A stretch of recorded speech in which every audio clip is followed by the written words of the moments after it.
Dingin sekali. Chang Jian merasa kedinginan dan menggigil di kejauhan. Ye Chen melawan dengan kekuatan spiritualnya, tetapi dia tidak merasakan apapun. Dia terkejut. Kekuatan dalam tubuh Yao Xi meledak dan napasnya terus membaik. Sungai Yao seperti peri, tidak menyentuh debu, luar biasa dan halus. Sekarang sangat suci dan tidak dapat mentolerir penghujatan apapun. Napas dingin keluar dari tubuh Yao Xi, dan gunung itu tertutup es. Es terus menyebar, dan semua yang ada di gunung membeku. Lihatlah baik-baik, ini adalah semacam jalan, yang merupakan jalan istana salju.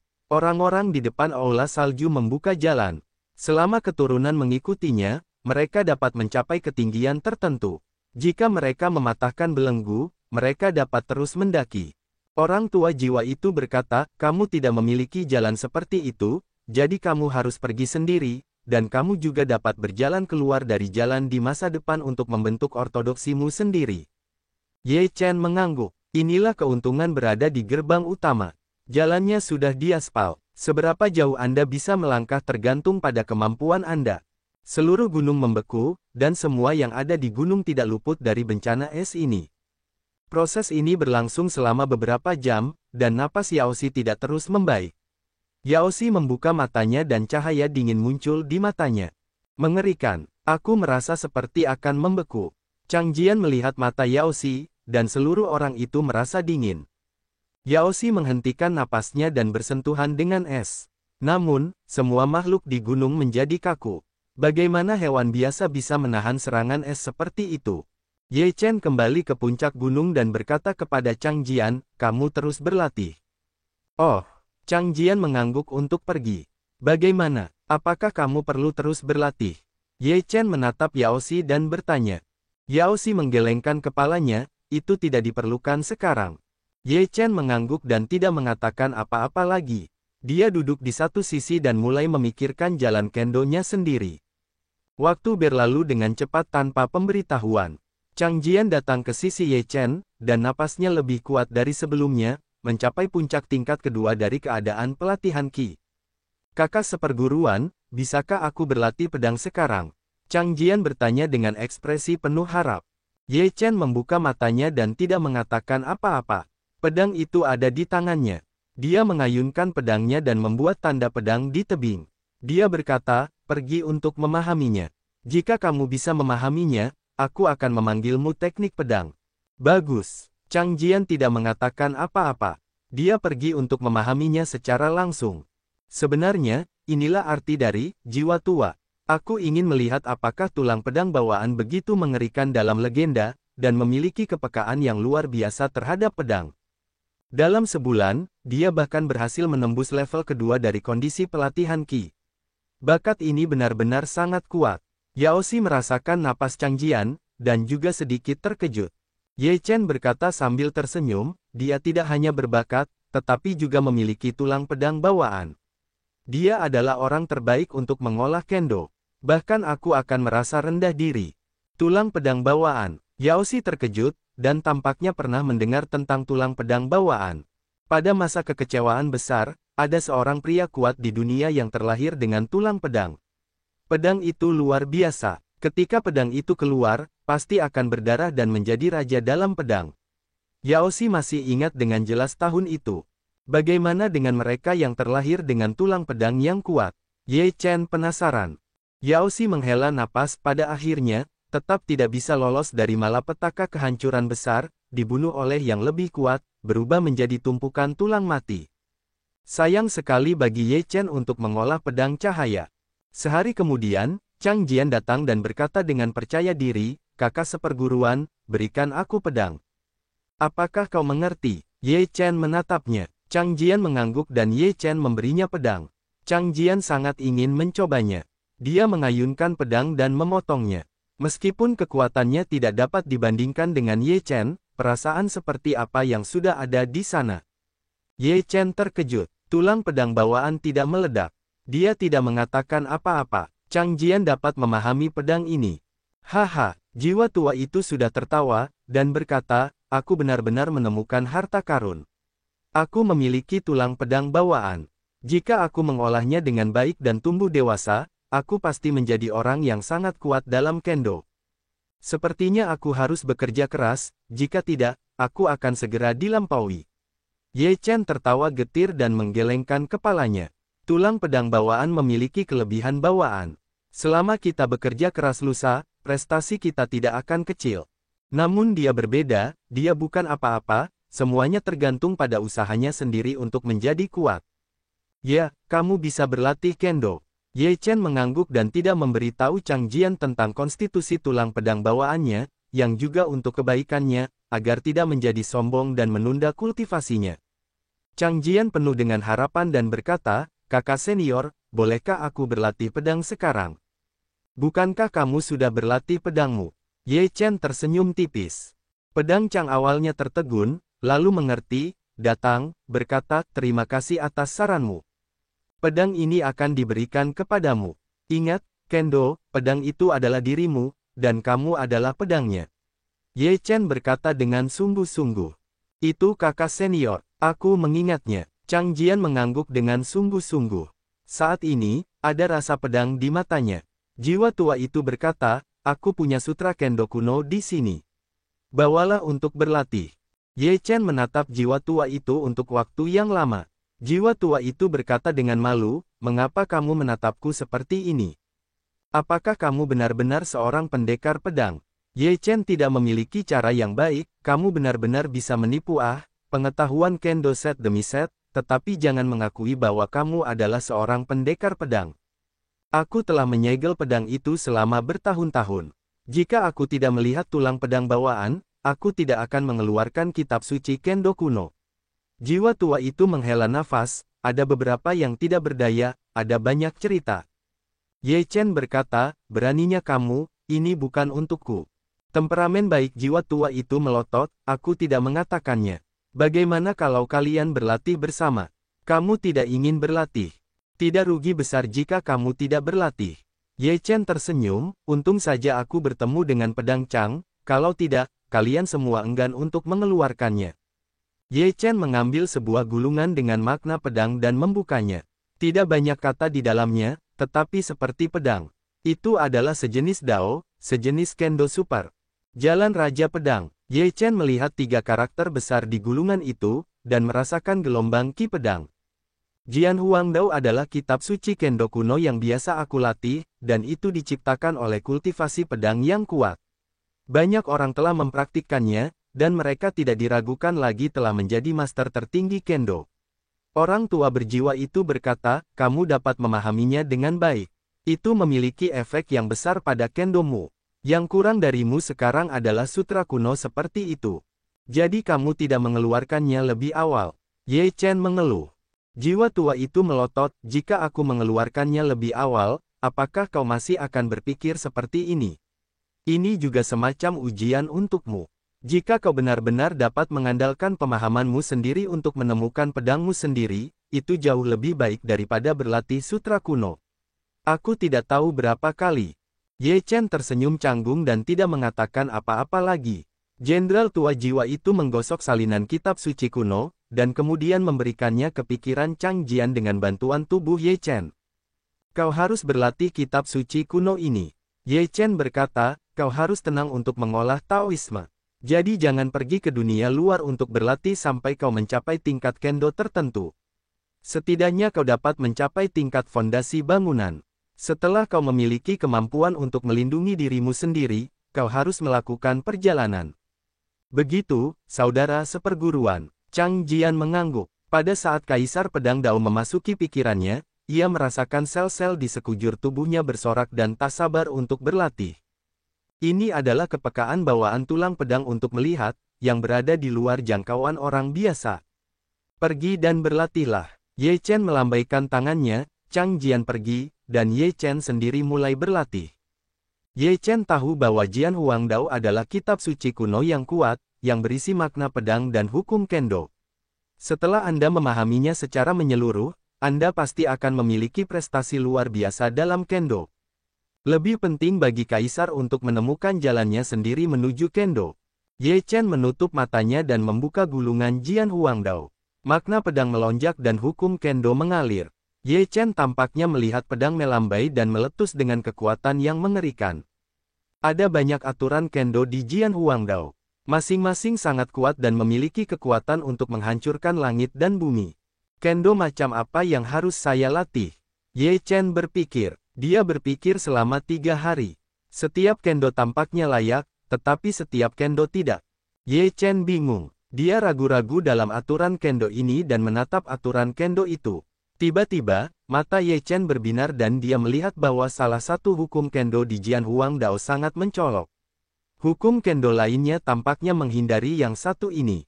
Ye Chen ragu, tidak menemukannya sebelumnya, melihat pemandangan ini sekarang, hatinya sangat gembira, inilah jenisnya. Dia dapat merasakan hukum kendo yang luar biasa dan unik ini. Hukum kendo lainnya bersembunyi darinya, yang cukup untuk menjelaskan semuanya. Apa hukum kendo itu? Ye Chen menatap hukum kendo itu dan mulai memahaminya. Melihat pilihan Ye Chen, Hun Lao juga penasaran tentang hukum kendo mana yang dipilih Ye Chen.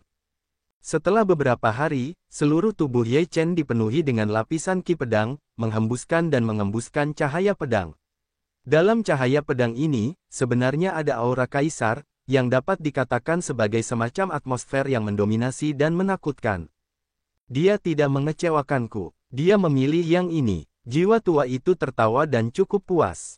Dia telah mencapai tujuannya. Jian Huangdao, ini adalah Jian Huangdao. Ini adalah Jian Huangdao yang sebenarnya.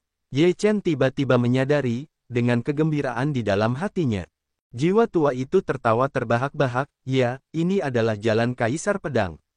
Meskipun hukum kendo lainnya kuat dan dapat menjadi kuat setelah berlatih, itu bukanlah arti sebenarnya dari Jian Huangdao.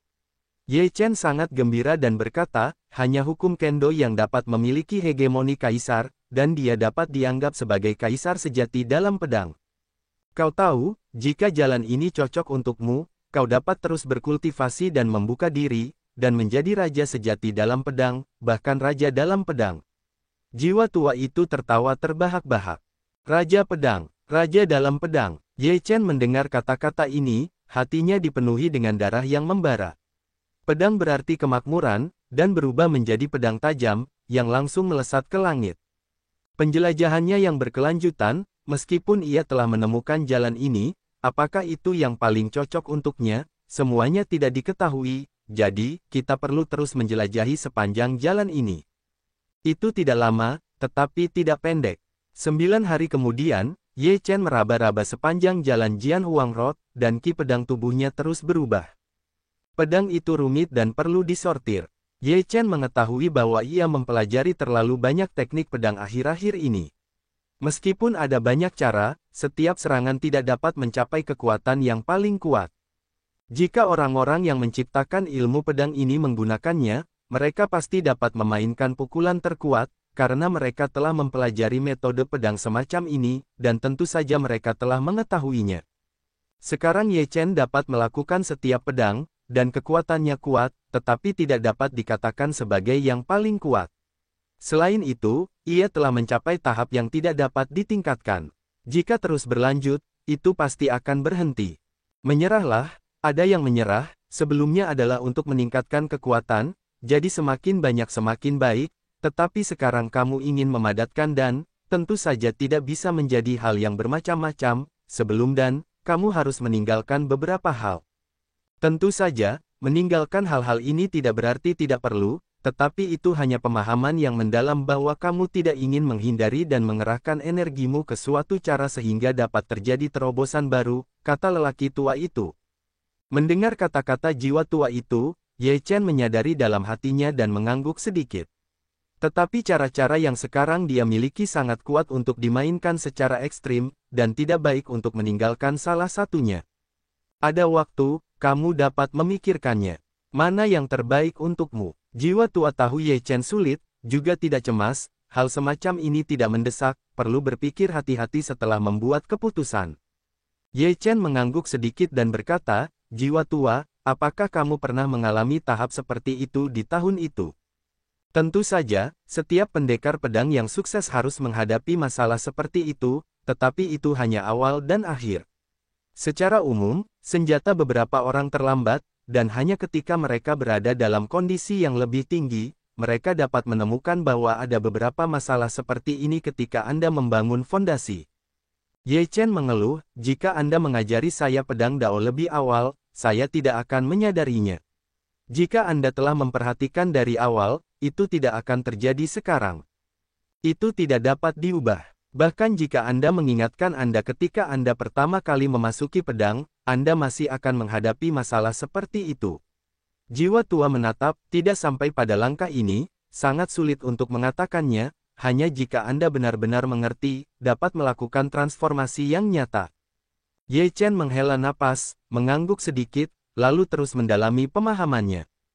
Saat ini, ilmu pedang yang telah dipelajarinya meliputi 1 pedang untuk membelah langit, 4 pedang menjadi 1, 9 cara untuk membelah para dewa, 7 bintang menjadi 1 pedang, dan 10.000 pedang menjadi 1.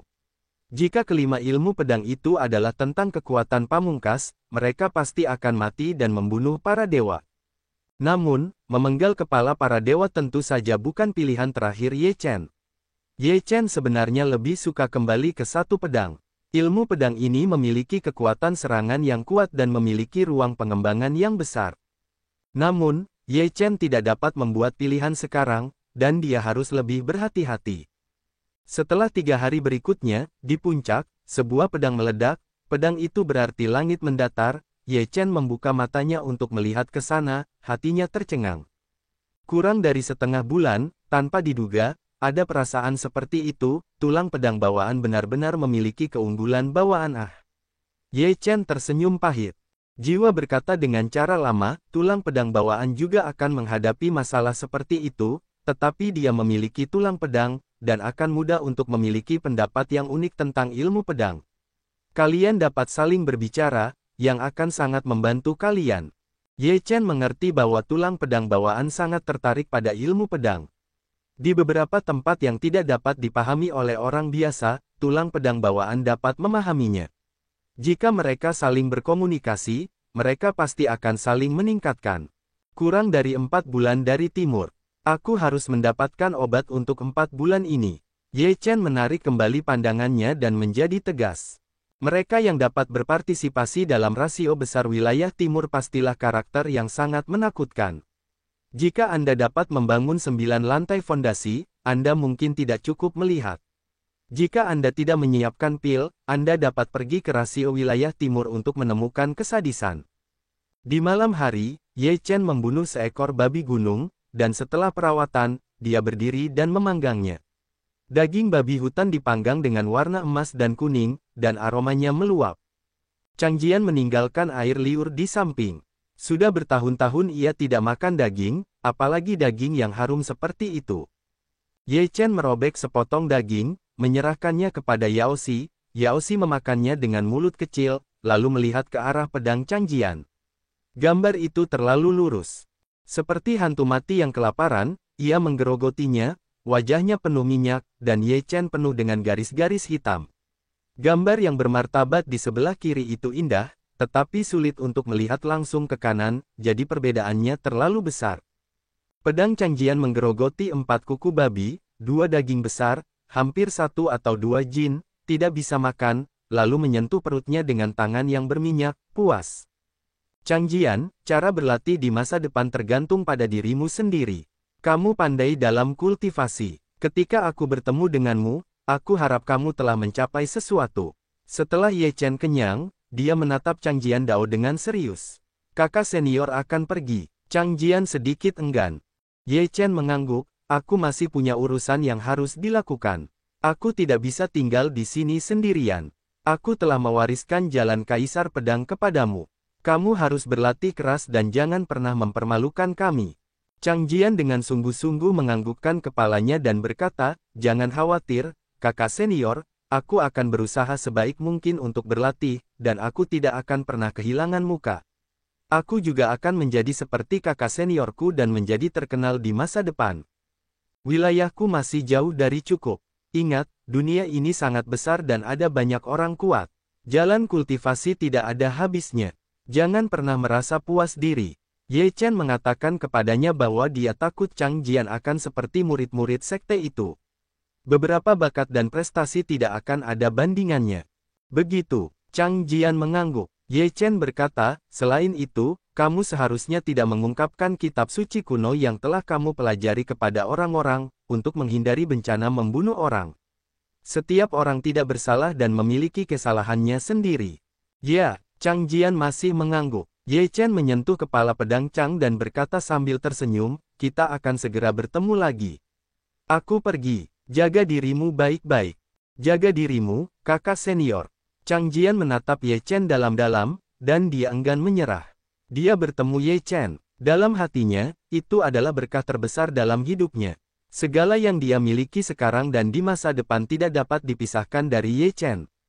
Ye Chen tersenyum dan melihat ke arah Sungai Yao dan berkata, Sungai Yao, ayo pergi. Yao Xi mengangguk, dan keduanya berubah menjadi bayangan dan menghilang di gunung. Chang Jian menatap langit dari jauh, dan matanya penuh dengan kerinduan. Dia ingin sekali bisa berkeliaran dengan bebas di langit suatu hari nanti. Kemana kamu pergi sekarang? Yao Xi bertanya. Pergilah ke Sikin dan lihatlah. Dalam beberapa bulan terakhir, aku akan menunjukkan kepadamu keempat negara di wilayah timur. Kemudian kita akan pergi ke kota suci untuk berpartisipasi dalam Dongyu Dabi. Ye Chen berkata sambil tersenyum. Yao Xi berkata, bagaimana dengan kultivasimu? Berjalan juga merupakan semacam latihan. Ye Chen berkata sambil tersenyum ringan, ketika semuanya macet, yang kita butuhkan bukanlah menutup pintu dan memaksa bea cukai untuk bergegas, tetapi kita perlu menyadari.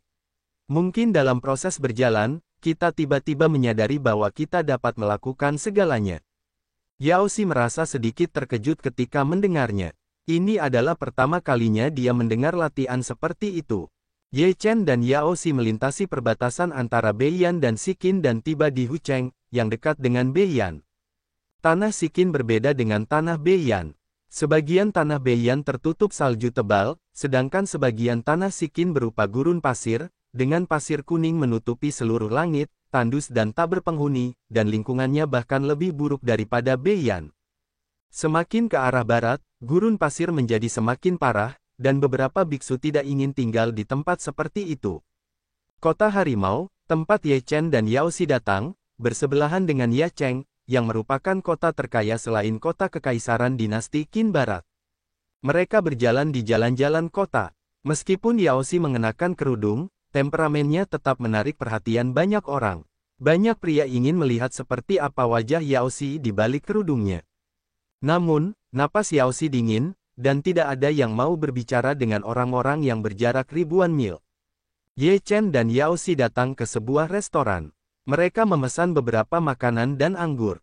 Ketika mereka sedang makan, mereka hanya mendengar seseorang berbicara di meja sebelah. Baru-baru ini, telah dilaporkan bahwa Dongyu Dabi akan diadakan dalam beberapa bulan. Pangeran Fusu merekrut semua pahlawan dari seluruh dunia di kota kekaisaran.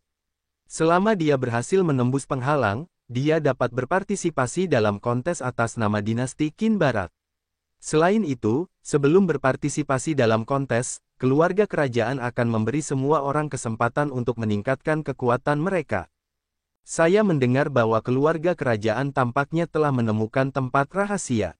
Dikatakan bahwa itu adalah medan perang kuno, dan itu juga merupakan peninggalan klan leluhur di zaman kuno.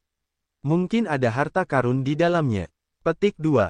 Kamu dan aku juga kuat dalam membangun lingkungan fondasi. Lebih baik mencoba, belum lagi kita bisa menang dalam kontes wilayah timur. Setidaknya bagus untuk dapat memasuki tempat rahasia dan menemukan satu atau dua harta karun. Baiklah, hanya tinggal 3 hari lagi. Ayo pergi ke kota kekaisaran untuk menanyakan beberapa berita. Ketika dua orang di meja sebelah pergi, Ye Chen mendengar kata-kata ini, minum anggur dan makan sayur, dan berkata dengan tenang, Sungai Yao, mari kita pergi ke kota kekaisaran untuk berkunjung. Karena ada tempat rahasia, mari kita pergi dan melihat-lihat. Bagus. Yao Xi tidak banyak bicara. Setelah Ye Chen dan Yao Xi minum, mereka meninggalkan kota harimau dan langsung menuju kota kekaisaran. Kota kekaisaran dinasti Qin Barat dekat dengan selatan.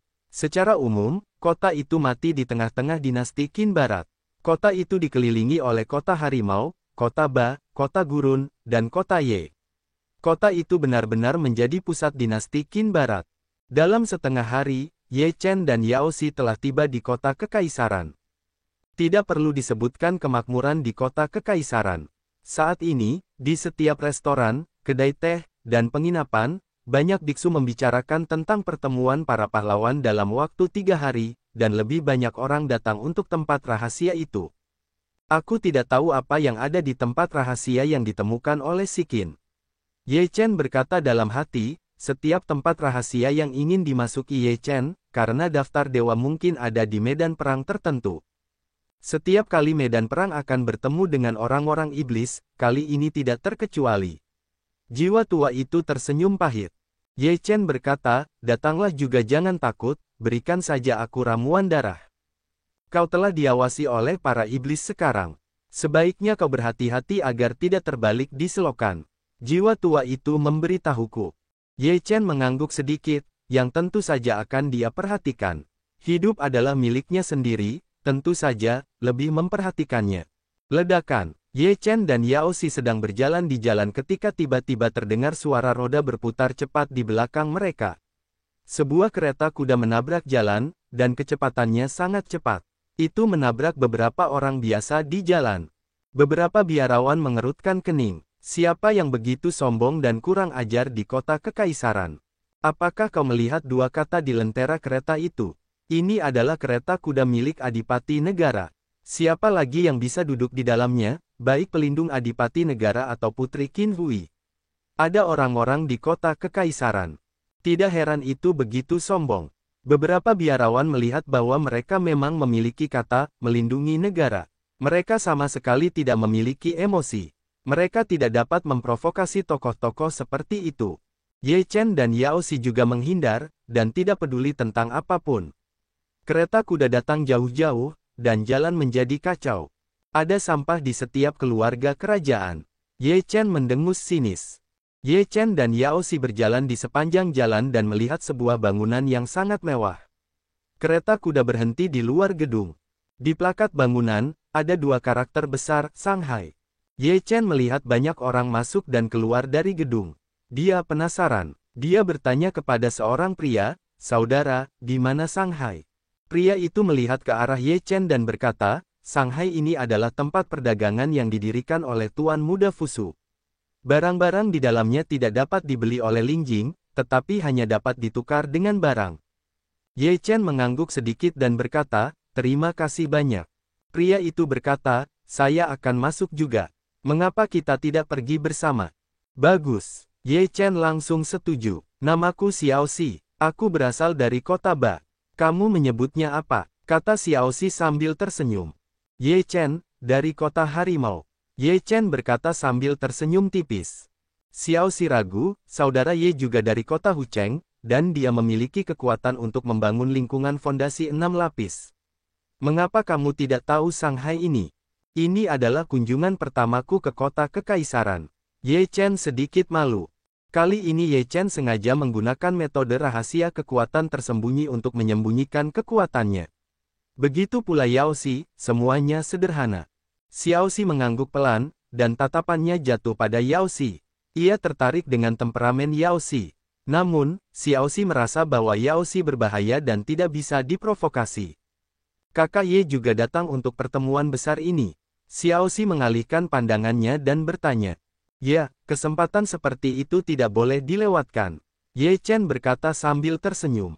Mereka berjalan ke Shanghai. Bagian dalamnya sangat besar, jauh lebih besar daripada bagian luarnya.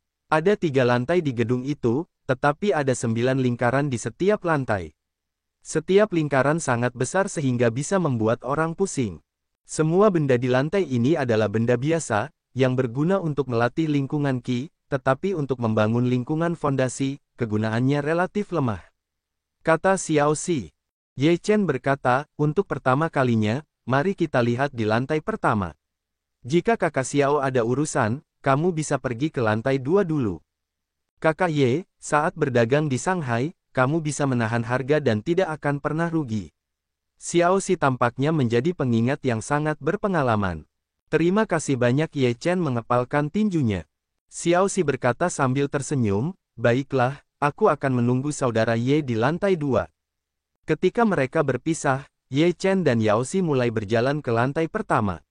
Total ada 9 lingkaran. Ye Chen berjalan mengelilingi lingkaran demi lingkaran. Setiap lingkaran memiliki berbagai macam barang. Ada peralatan sihir, obat-obatan ajaib, pil, dan seni sihir. Hampir semua hal yang dapat digunakan dalam kultivasi dapat dilihat di sini, tetapi kualitasnya sangat biasa. Seperti yang dikatakan Xiao Xi, barang-barang di sini tidak terlalu berguna untuk membangun lingkungan fondasi. Ye Chen mengunjungi jalan lingkar ke-9 dan tidak menemukan sesuatu yang istimewa.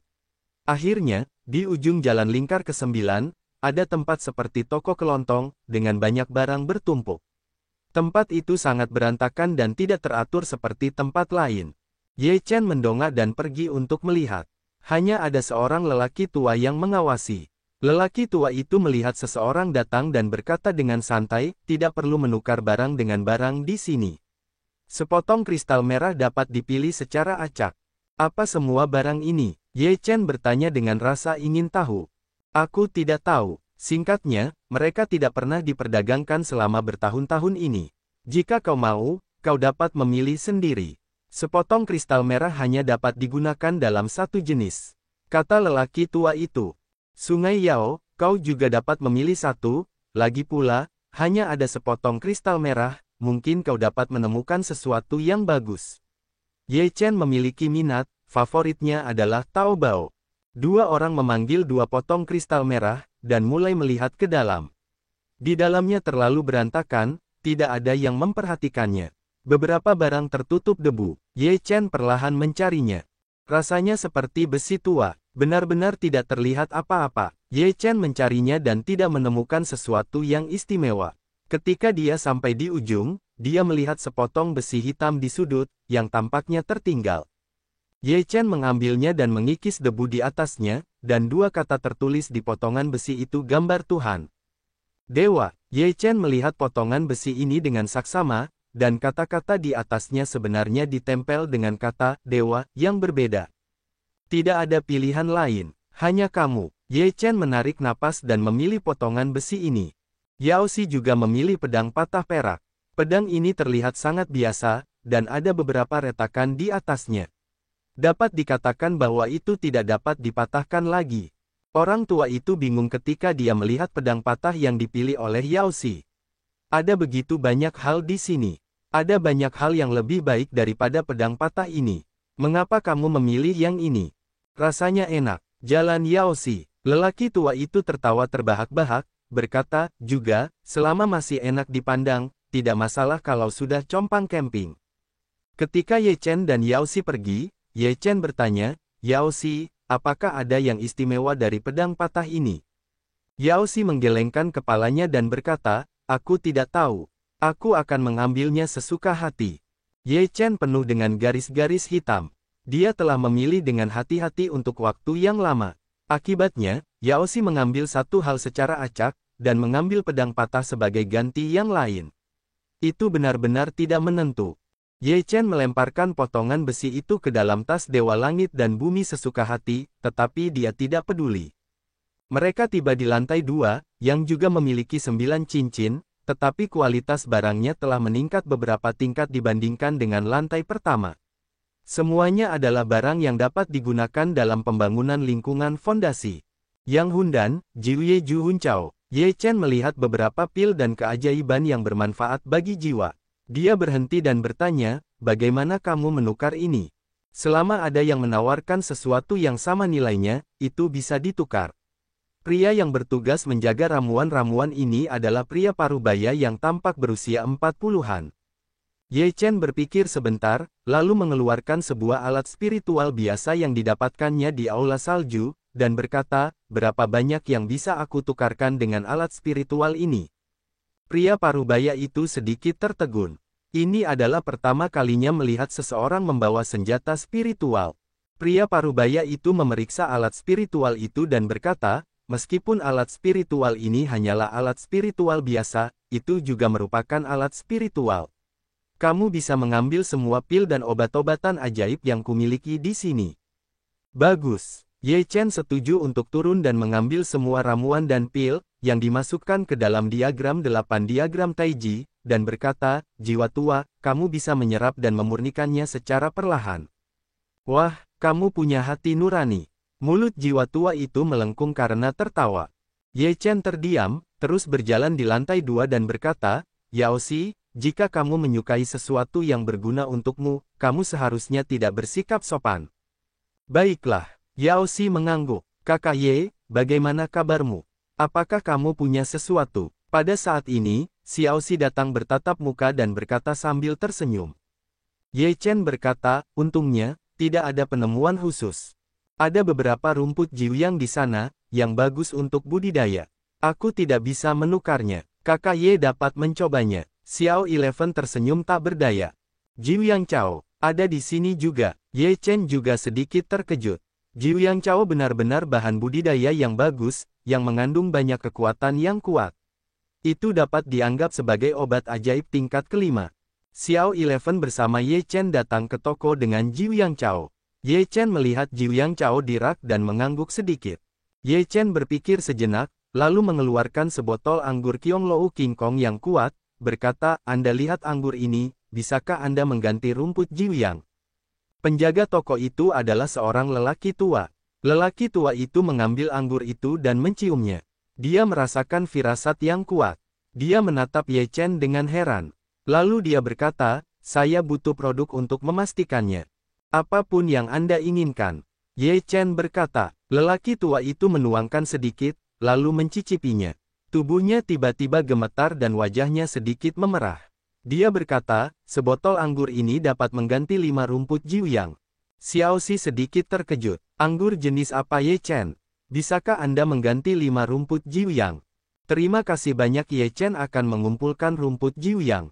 Tunggu sebentar. Tiba-tiba, sebuah suara kasar datang, seorang wanita muncul di depan toko, tidak melihat ke arah Ye Chen dan yang lainnya, berkata, saya ingin semua 5 rumput jiuyang. Putri, rumput 9 yang telah ditukar dengannya. Melihat wanita itu, lelaki tua itu berkata dengan hormat. Wanita itu mendengus dingin, apakah kamu ingin menukar 5 rumput jiuyang dengan sepanci anggur yang pecah? Apakah kamu buta? Apa yang diinginkan sang putri? Beraninya kamu memberikannya kepadaku. Pria tua itu mengerutkan kening, tetapi wanita itu, sebagai seorang putri, tidak dapat terpancing. Dia masih berkata dengan hormat, Putri, ini adalah aturan yang ditetapkan oleh Tuan Muda. Saya hanya melakukan hal-hal sesuai dengan aturan. Tolong jangan mempermalukan para penjahat. Apakah kamu percaya bahwa saya membiarkan putra mahkota menyingkirkanmu? Wanita itu kurang ajar. Pria tua itu berkata, rumput 9 yang ini sudah menjadi milik tamu. Jika sang putri menginginkan rumput jiuyang, saya tidak bisa menjadi tuannya. Saya pikir bahkan jika Tuan Muda datang, dia akan setuju dengan prinsip ini. Qin Hui, sang putri, memiliki wajah yang dingin. Sebagai seorang putri, dia memiliki status yang mulia.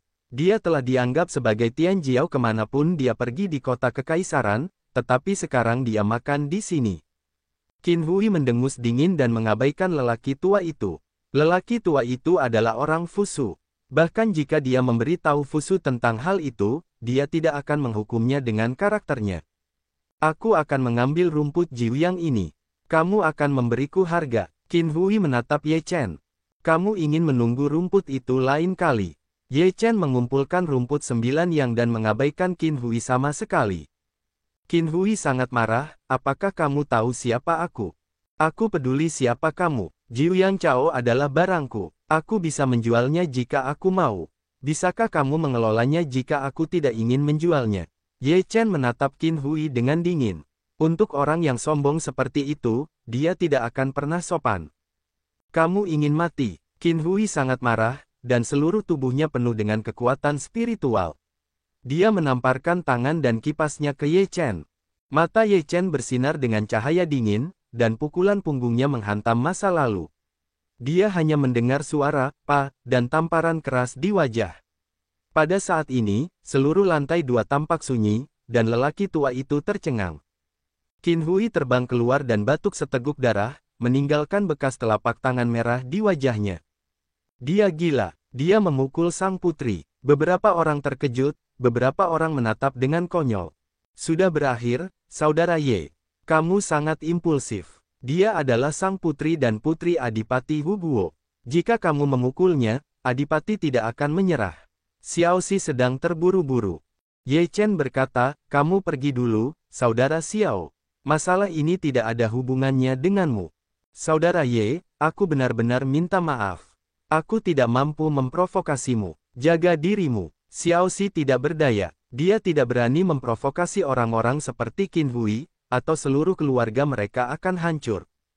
Ye Chen tidak menyalahkan Xiaoxi karena tidak mendukung keadilan. Mereka bertemu secara kebetulan dan tidak menyangka orang lain akan hidup dan mati bersamamu. Beraninya kau memukulku, aku akan menghancurkan 10 dari kalian. Qin Hui meraung. Ini adalah pertama kalinya dalam hidupnya dia dipukuli. Sungguh memalukan bahwa dia dipukuli di depan begitu banyak orang. Mata Ye Chen menunjukkan rasa membunuh, dan berkata, apakah hebat menjadi seorang putri? Putri, aku juga bertarung dengan cara yang sama. Aku, Ye Chen, tidak pernah diserang oleh siapapun. Aku bukan tahanan. Jika kau menyerangku, tidak peduli siapa itu, aku tidak akan melewatkannya. Beraninya kau menghina sang putri secara terbuka. Apa yang seharusnya menjadi kejahatanmu? Pada saat ini, seorang pemuda keluar untuk berteriak pada Ye Chen dan berkata dengan hormat kepada Qin Hui, putri, aku terlambat. Aku akan membunuhnya. Rui Seng, aku ingin dia mati. Qin Hui sangat dingin, dan matanya penuh dengan niat membunuh. Rui Seng berkata, putri dapat melakukan apapun yang dia inginkan. Rui Seng berkata sambil menatap Ye Chen, matanya dipenuhi dengan cahaya dingin dan bangga, dengan dingin berkata, apakah itu keputusanmu sendiri, atau kau ingin aku melakukannya? Tidak ada gunanya membunuhmu. Ye Chen mencibir, apakah kau ingin membunuhku tanpa mempedulikan sifatnya? Kau ingin aku melakukannya sendiri. Kau mencobanya. Beraninya pangkalan gedung 6 lantai begitu sombong. Rui Seng berteriak dingin, seluruh tubuhnya mengeluarkan napas yang kuat, bergegas ke arah Ye Chen, satu pukulan keluar, akan menghapus Ye Chen. Ye Chen mengangkat tinju dan bertabrakan dengan Rui Seng, yang membuat orang merasa bahwa sesuatu yang tidak terduga telah terjadi. Tubuh Rui Sengzu di lantai 7 lingkungan fondasi terbang terbalik, dan kedua tinjunya patah. Ah! Rui Seng berteriak kesakitan, dan wajahnya sangat jelek. Bagaimana itu bisa terjadi? Apakah mudah untuk mengalahkan lantai 6 fondasi? Semua orang yang hadir berubah warna. Wajah Qin Hui berubah dan dia memarahi, Rui Seng, kamu benar-benar sia-sia, kamu bahkan tidak bisa menahan tinju. Wajah Rui Seng sangat jelek, sangat muram menatap Ye Chen, niat membunuh membuncah, dan berteriak, aku ingin membunuhmu. Rui Seng benar-benar meledak, dan seluruh kekuatan tubuhnya meningkat hingga ekstrim. Dia menepuk Ye Chen dengan telapak tangan yang besar. Jiwanya tak tertandingi dan kekuatannya mengerikan. Ye Chen masih bisa dihempaskan, tidak ada tindakan tambahan. Puff! Rui Seng terbang keluar lagi, batuk seteguk besar darah, dan menatap Ye Chen dengan ngeri. Jika dia baru saja mengatakan bahwa dia ceroboh dan menderita kerugian, bagaimana dengan kali ini? Kekuatan Ye Chen benar-benar jauh di atasnya, jika tidak, bagaimana dia bisa dengan mudah dikalahkan? Tidak ada gunanya. Qin Hui acuh tak acuh dan memarahi. Wajah Rui Seng pucat dan terdiam. Kemudian dia berdiri dan pergi. Wajah Qin Hui berubah dan dia berteriak, Rui Seng, kamu sia-sia, kembalilah padaku. Karena aku ini sampah, apa yang bisa kulakukan? Rui Seng Tou juga tidak kembali untuk pergi, tidak bertanggung jawab atas urusan Qin Hui. Qin Hui tampak pucat, Rui Seng selalu mengejarnya dan bisa melakukan apa saja untuknya. Sekarang, Rui Seng telah meninggalkannya. Sayang sekali kau memperlakukan orang seperti itu ketika orang lain datang untuk membantumu. Ye Chen mencibir. Qin Hui menatap Ye Chen, menggertakkan giginya dan berkata, tunggu, aku tidak akan membiarkanmu pergi. Aku akan membunuhmu. Jika kau ingin membunuhnya, aku akan membunuhmu terlebih dahulu. Mata Yaoxi tiba-tiba memancarkan cahaya dingin, sangat mengerikan, napas dingin itu tampaknya membuat seluruh Sang Hao membeku. Qin Hui merasa dingin di sekujur tubuhnya dan tampaknya membeku. Dia merasakan bau kematian. Berhenti, Tuan. Pada saat ini, napas yang kuat mengalir deras dari lantai 3 Shanghai. Dalam sekejap, seorang lelaki tua muncul dengan gelombang napas yang kuat di sekujur tubuhnya, menahan kekuatan dingin Yaoxi. Aku akan berhenti jika kamu ingin aku berhenti. Mata Yaoxi lebih dingin. Cahaya dari sepasang mata, seperti dua jarum es yang tajam, dapat menembus jiwa. Wajah lelaki tua itu jelek. Dia merasa bahwa teror Yaoxi berada di luar kemampuannya untuk melawan. Dia segera berkata, "Tolong berhenti, Tuan. Sang putri tidak dapat membunuhnya, atau keluarga kerajaan tidak akan berhenti. Meskipun Anda kuat, Anda tidak dapat bersaing dengan keluarga kerajaan." Ye Chen mendengar itu, alisnya sedikit bergerak, sekarang benar-benar tidak cocok untuk pembunuh berikutnya. Yaoxi, biarkan dia hidup untuk saat ini. Jika dia tidak tahu apa yang baik atau buruk, dia akan dibunuh lagi, kata Ye Chen. Yaoxi berhenti bernapas di sekujur tubuhnya, dan lelaki tua itu merasa lega. Semua orang di tempat kejadian kembali sadar. Baru saja, seluruh dunia spiritual membeku. Wajah Qin Hui sangat pucat. Baru saja dia merasa bahwa dewa kematian hanya berjarak satu langkah darinya, dan matanya berbinar ketakutan. "Putri, silakan kembali," orang tua itu berkata kepada Qin Hui. Qin Hui pergi dengan tergesa-gesa. Dia tidak berani tinggal di sini, tetapi dia penuh dengan kebencian. Dia tidak akan melepaskan akun ini. Orang tua itu berkata, "Terima kasih atas kebaikanmu. Untuk mengganti kerugianmu, kamu dapat memilih apapun di lantai 2. Ye Chen tidak menolak, dan berkata, "Sungai Yao, kamu pilih apa yang kamu inginkan, jangan sopan. Aku butuh rumput es. Bisakah aku memilikinya di sini?" Jalan Yaoxi. Ya, orang tua itu mengangguk, dan kemudian orang tua itu memberi perintah, dan seseorang membawa rumput jiwa es yang disegel. Sungai Yao mengambilnya, merasakan napas dingin, untuk menyimpannya. "Yang mulia, silakan." Orang tua itu mengepalkan tinjunya dan kemudian dengan cepat menghilang. "Apakah kamu membutuhkan budidaya rumput roh es?" tanya Ye Chen. Yaoxi mengangguk, "Rumput roh es sangat membantu kultivasiku. Baiklah, aku akan mengambilnya untukmu." Ye Chen tersenyum, lalu pergi ke lantai 2 untuk mencari tempat dengan rumput roh es, dengan sebotol anggur sebagai ganti 3. "Yaoxi tidak sopan. Ambil saja. Sebaiknya kau pergi dari sini dulu. Kurasa sang putri tidak akan melakukan itu.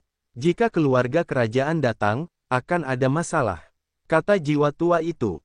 Ye Chen mengangguk sedikit dan meninggalkan Shanghai bersama Yaoxi. Tidak lama setelah Ye Chen pergi, sebuah kereta berhenti di pintu Shanghai. Seorang pemuda dengan temperamen yang luar biasa turun dari kereta dan memasuki Shanghai. Di lantai 3 Shanghai, lelaki tua itu berdiri dengan hormat di depan pemuda itu dan menceritakan apa yang baru saja terjadi. Pemuda itu mengetuk meja dengan tangannya dengan lembut mengikuti irama. Setelah mendengarkan cerita lelaki tua itu, matanya menunjukkan ketidakpuasan. "Itu Qin Hui lagi. Aku tidak tahu ketinggian langit dan bumi." Mata pemuda itu sedikit tenggelam. "Kota kekaisaranku mengadakan kongres pahlawan, dan semua orang yang datang untuk menghadiri konferensi tersebut dapat mewakili si Qin untuk berpartisipasi di wilayah Timur Dabi, tetapi dia membuat masalah di sini. Kedua orang itu tidak sederhana, di antara mereka, wanita bercadar itu lebih unggul dariku." Lelaki tua itu berkata, "Pemuda itu lebih luar biasa. Aku curiga dia telah menyembunyikan wilayah itu. Itu jelas tidak sesederhana membangun lantai 6 negara fondasi."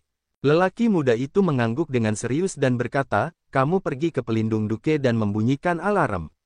Jika Qin Hui masih berani bersikap kasar di kota kekaisaran, jangan salahkan aku karena bersikap kasar." Ya, lelaki tua itu mengangguk. Saat ini, Qin Hui sedang duduk di aula dengan wajah sedih. Qin Yun, adipati negara, terlihat sangat jelek. Melihat wajah putrinya yang merah dan bengkak, dia berkata dengan marah, "Menindas orang terlalu berlebihan. Bahkan pelindung adipati kita berani menindas dan mempermalukannya. Benarkah Qin Yun sudah tua? Ayah Raja, Anda harus mengambil keputusan untuk saya. Ini memukul wajah Anda." Qin Hui menangis. Qin Yun berkata dengan dingin, "Saya akan membuat keputusan untuk Anda, berani menyentuh putri saya ingin dia hidup seperti kematian." "Adipati, penguasa Shanghai ada di sini." Pada saat ini, pelayan adipati pelindung berjalan ke aula. Wajah Qin Yun sedikit tenggelam dan berkata, "Apa yang dia lakukan di sini?" "Adipati kerajaan." Orang tua Shanghai berjalan ke aula, mengepalkan tinjunya dan tertawa. Qin Yun berkata dengan wajah serius, "Hai Yun, bagaimana kamu melakukan sesuatu? Bagaimana mungkin sang putri dianiaya begitu banyak di Shanghai?" Hai Yun berkata dengan lemah, "Duke, aku di sini untuk menyampaikan apa yang kamu katakan." Qin Yun tertegun. Ketika dia menyebut Tuan Muda, Qin Yun harus serius. Tuan Muda berkata bahwa jika sang putri tidak menahan diri sedikit pun di kota kekaisaran, dia tidak akan duduk diam dan mengabaikannya lagi. Dia juga meminta Duke dan sang putri untuk menjaga diri mereka sendiri. Hai Yun berkata, "Sekarang pertemuan besar akan segera dimulai. Tuan Muda peduli dengan masalah ini. Jika Duke negara, jangan mempermalukannya." Wajah Qin Yun berubah menjadi jelek. Ini adalah peringatan dari Fusu, seorang Tuan Muda. Itu juga pertanda buruk. Begitu ya, meskipun Qin Yun tidak puas, dia tidak berani menentang perkataan putranya, Fusu. Di seluruh dinasti Qin bagian barat, Fusu sangat kuat sehingga bahkan jika dia ingin menghancurkan Adipati Pelindung, itu hanya masalah perkataan Fusu. Orang tua itu mengucapkan selamat tinggal. Hai Yun pergi dengan tangan terkepal. Wajah Qin Yun sangat muram. Qin Hui berkata dengan dingin, "Ayah, Anda adalah adipati negara. Beraninya Anda menyentuh saya. Dia hanya seorang pangeran, jadi dia tidak memperhatikan Anda. Setelah itu, tidak akan ada tempat bagi Anda." Petik 2. Apa yang Anda tahu? Tuan Muda akan menghancurkan pemerintahan pelindung negara kita. Singkatnya, kita dapat membuat pelindung negara kita menghilang dalam semalam. Qin Yun berkata dengan marah, "Anda juga memberi saya kendali. Jika terjadi sesuatu, Tuan Muda marah, saya tidak dapat menahan Anda." Wajah Qin Hui berubah. Ini adalah pertama kalinya dia melihat Qin Yun berbicara seperti ini. Dia takut. Apakah Fusu benar-benar seburuk itu? Apakah saya menerima tamparan ini dengan sia-sia? Qin Hui tidak berdamai. Dia harus membalas tamparan ini. Shanghai, Hai Yun kembali ke sebuah kamar di lantai 3 dan berkata dengan hormat, "Anak muda, mereka telah menemukannya. Apakah Anda ingin melihat Anda sekarang? Di sana, aku akan pergi sendiri." Tuan Muda Fusu sedang merebus teh, berkata dengan ringan. Di penginapan Yunlong di kota kekaisaran. Jalan Hai Yun. Fusu mengangguk sedikit, "Kau turun saja." "Ya." Hai Yun keluar dari kamar. Setelah minum secangkir teh, Fusu keluar dari kamar dan meninggalkan Shanghai. Penginapan Yunlong, Ye Chen dan Yao Xi meminta 2 kamar di sini, lalu memesan beberapa makanan dan anggur di lantai pertama penginapan. "Dua teman, aku ingin tahu apakah aku boleh duduk di sini." Pada saat ini, seorang pemuda muncul dengan senyum hangat dan menatap Ye Chen dan Yao Xi. Ye Chen menatap pemuda itu. Dia merasakan temperamen yang luar biasa dari pemuda itu. Orang ini tidak sederhana, dan Ye Chen tidak dapat merasakan kekuatan pihak lain, yang membuatnya terkejut.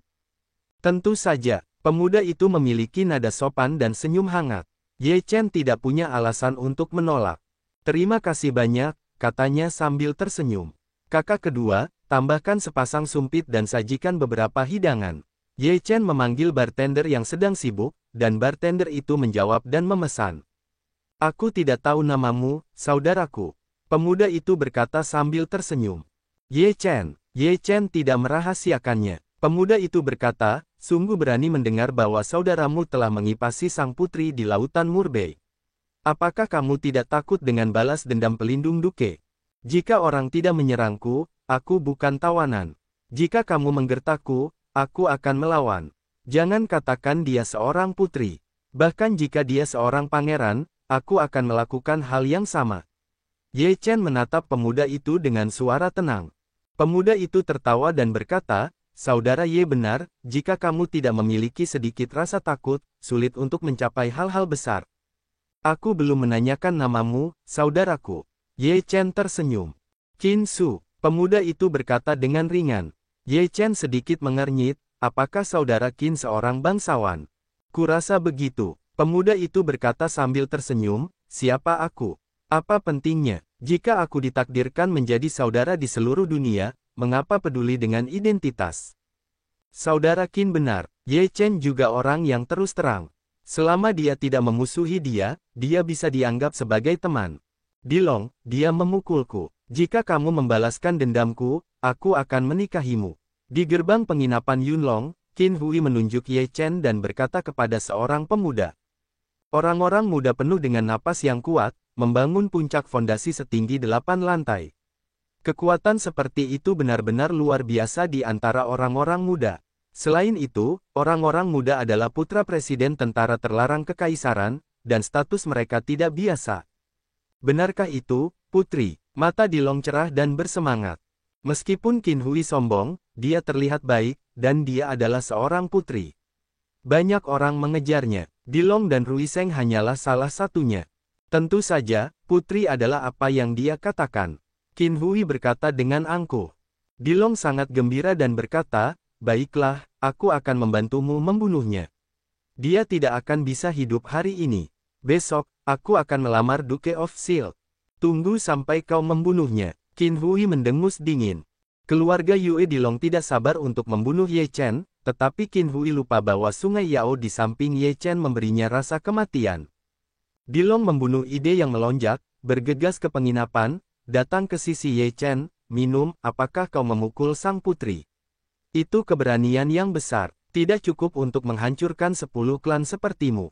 Tiba-tiba muncul orang seperti itu, mendengar ini, Ye Chen langsung tahu, ini adalah perintah Qin Hui untuk datang, kilatan cahaya dingin melintas di matanya. Namun, pada saat ini, pemuda itu berbalik, Dilong melihatnya, wajahnya tiba-tiba berubah, dan dia berlutut ketakutan, sampai jumpa, Tuan Muda. Ye Chen tertegun, langsung teringat identitas asli pemuda itu. Tuan Fusu, pupil mata Ye Chen sedikit mengecil. Fusu tidak melihat ke arah Dilong, tetapi melihat ke arah Qin Hui yang berada di luar penginapan. Wajah Qin Hui berubah drastis, dan matanya menunjukkan warna panik yang sama. Dia tidak pernah menyangka bahwa Ye Chen dan putranya, Fusu, sedang minum bersama. Masuklah. Suara Fusu tidak keras, tetapi penuh dengan kewibawaan. Hati Qin Hui bergetar. Dia menundukkan kepalanya dan tidak berani bernapas. Baik, Tuan. Qin Hui memberi hormat, dia adalah sang putri, tidak berlutut dengan penuh perhatian. Fusu tampak tenang, tetapi saat ini amarahnya adalah gerbang yang tidak normal. Dilong gemetar, Qin Hui pucat dan takut bernapas. Ye Chen dan Yao Xi sedang menonton. Bukankah aku sudah bilang pada Hai Yun untuk menyampaikannya pada pelindung Duke? Ucapan Fusu tenang, tetapi juga sedikit rendah. Selama siapapun yang tahu emosinya tahu, Fusu bahkan lebih mengerikan saat ini. Ini menunjukkan bahwa Fusu sudah marah. Tubuh Qin Hui bergetar dan berkata, menularkan. Ditularkan ke.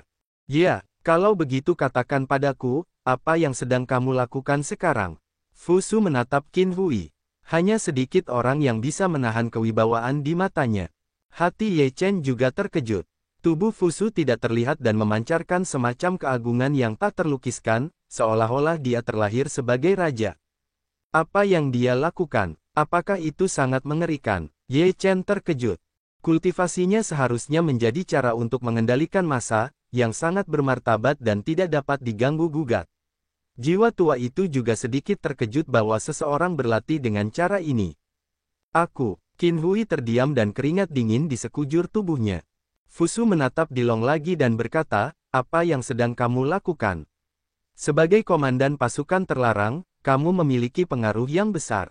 Pertemuan para pahlawan akan segera diadakan. Apakah kamu akan membunuh beberapa orang luar biasa yang datang untuk menghadiri pertemuan dan memberiku tangan yang kuat? Petik 2. Mendengar ini, wajah Dilong berubah drastis, hatinya bergetar, dan keringat dinginnya basah. Seluruh tubuhnya jatuh ke tanah dan berkata, maaf, Tuan. Saya tidak tahu Anda ada di sini. Tidakkah Anda tahu saya ada di sini? Bisakah Anda membunuh siapapun jika saya tidak ada di sini? Fusu memotongnya, jika Anda seperti ini, saya tidak akan dapat mengadakan pertemuan para pahlawan ini. Siapa lagi yang bersedia meyakinkan keluarga kerajaan di masa depan? Saya tahu saya salah. Ayo, kembali dan makan serta minum, dan nikmati sisa hidup Anda. Fusu melambaikan tangannya dan berbalik untuk tidak mengatakan apa-apa lagi. Ketika Dilong mendengar ini, dia putus asa. Arti dari kata-kata Fusu tidak dapat dipahami. Mereka hanya bisa menikmati hidup mereka yang singkat seperti hari ini. Anak muda, aku adikmu. Kamu tidak bisa melakukan ini padaku. Qin Hui sangat ketakutan sehingga dia berlutut dan menangis. Jika kamu tidak pergi, itu bukan kalian berdua. Setelah menyesap anggur, suara Fusu masih tenang, tetapi Dilong dan Qin Hui benar-benar putus asa dan tidak memiliki harapan. Mereka berjalan keluar dari penginapan dengan mata kusam dan putus asa. Para tamu di penginapan semuanya berkeringat dingin. Banyak orang hanya mendengar tentang Fusu, tetapi mereka belum pernah melihatnya. Sekarang mereka akhirnya melihatnya, tetapi mereka juga merasakan kengerian Fusu. Kakak Ye, aku benar-benar minta maaf. Ini mengecewakan. Fusu tersenyum tipis, tidak hanya memiliki satu temperamen khusus itu, menjadi biasa tak tertandingi. Ye Chen tersenyum, tetapi di dalam hatinya lebih terkejut, begitu mudah masuk dan keluar, ini tidak sederhana, ini benar-benar karakter yang mengerikan. Aku tidak menyangka Tuan Muda Fusu ada tepat di depanku. Ye Chen tidak mengenalinya, sungguh memalukan. Ye Chen menertawakan dirinya sendiri. Fusu berkata, Saudara Ye, maafkan aku. Aku harus menyembunyikan identitasku. Kalau begitu, minumlah 3 gelas. Ye Chen tersenyum dan menuangkan 3 gelas anggur untuk Fusu. Fusu juga orang yang berani. Jika dia minum 3 kali, dia akan tertawa. Saudara Ye, apakah kamu akan pergi ke pertemuan Ying Hao? Fusu berkata setelah minum. Ye Chen berkata sambil tersenyum, karena Tuan Muda datang untuk mengundangnya secara langsung, tidak ada alasan untuk tidak pergi. Baiklah, aku akan menunggu Saudara Ye. Fusu bangkit, mengepalkan tinjunya dan tertawa, lalu meninggalkan penginapan Yunlong. Tuan Muda Fusu ini tidak sederhana, bahkan aku tidak bisa melihat kekuatannya. Setelah Fusu pergi, Yao Xi mengerutkan kening. Ye Chen menghela nafas, ini seharusnya menjadi eksistensi paling kuat di antara rekan-rekanku yang pernah kulihat. Bahkan Zhao Tianming tidak dapat dibandingkan dengan Fusu. Dinasti Qin Barat pasti akan jauh lebih baik daripada 3 kerajaan lainnya di masa depan. Sebagai seorang putri, kamu dapat membunuh jika kamu mau. Tampaknya status Fusu dalam keluarga kerajaan sangat luar biasa, kata jiwa tua itu. Namun, dia tampaknya tidak memiliki niat jahat terhadapku. Tujuan kedatanganku adalah untuk memperjuangkan medan perang kuno. Adapun urusan istana kekaisaran dinasti Qin Barat, itu tidak ada hubungannya denganku. Kata Ye Chen ringan. Fusu kembali ke Shanghai dan menelepon Haiyun. Haiyun berkata, apakah kamu sudah melihat mereka? Fusu mengangguk sedikit, dengan senyum di sudut mulutnya, dan berkata, bagus sekali. Mungkin dia adalah salah satu dari rekan-rekan yang pernah kulihat yang membuatku merasa kuat, dan tidak ada seorang pun di antara mereka. Haiyun terkejut mendengar penilaian tinggi Fusu, yang belum pernah terjadi sebelumnya. Kamu pergi ke kantor pelindung Duke dan beritahu dia bahwa kamu akan membawa Qin Hui untuk mengaku bersalah besok pagi. Wajah Fusu tenggelam. Wajah Haiyun berubah. Mengetahui bahwa sesuatu telah terjadi, Qin Hui pasti telah membuat Fusu marah. Dia mendesah dalam hatinya bahwa Qin Hui benar-benar tidak tahu apa yang baik atau buruk. Dia baru saja memperingatkannya bahwa dia telah melakukan kejahatan. Yunhai menerima perintah untuk keluar, dan Fusu menyeruput teh dengan tenang. Duke Perlindungan Negara, Qin Hui telah menjadi orang yang mudah menangis. Mendengar narasi Qin Hui, Duke Perlindungan Negara menjadi pucat dan tidak memiliki cara untuk menghadapinya.